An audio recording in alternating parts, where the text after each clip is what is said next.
रसूलुल्लाह सल्लल्लाहु अलैहि वसल्लम ने इरशाद फरमाया कि जो शख्स ईमान व अखलास के साथ सवाब की नीयत से रमज़ान के रोज़े रखें उनके साबिका गुनाह माफ़ कर दिया जाता है, और जो शख्स ईमान व अखलास के साथ और सवाब की नीयत से तरावी की एहतराम करे उसका भी साबिका गुनाह माफ़ कर दिया जाता है, और जो शख्स ईमान व अखलास के साथ सवाब की नीयत से क़याम करे लैलतुल क़द्र की उनका भी साबिका गुनाह माफ़ कर दिया जाता है।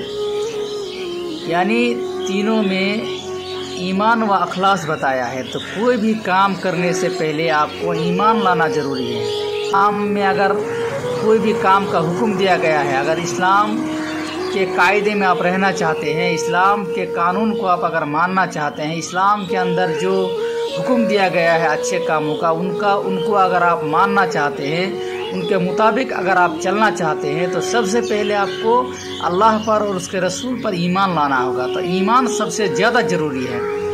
तो सबसे पहले ईमान लाना होगा।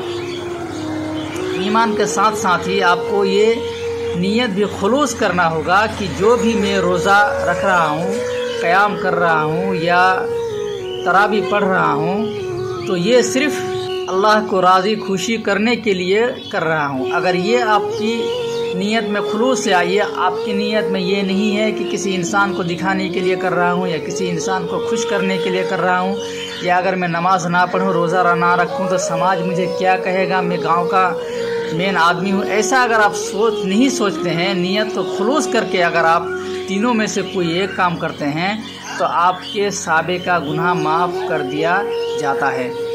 और उसके साथ साथ ही आपको ये भी दिल में रखना होगा कि मैं ये सवाब की नीयत से कर रहा हूँ। यानी अल्लाह के रसूल सल्लल्लाहु अलैहि वसल्लम ने फरमाया कि सवाब की नीयत से करो। अगर आप सवाब की नीयत से रोज़ा रखते हैं, सवाब की नीयत से क़याम करते हैं लैलतुल क़द्र की, सवाब की नीयत से तरावी पढ़ते हैं, तभी आपका साबिका गुनाह माफ़ किया जाएगा।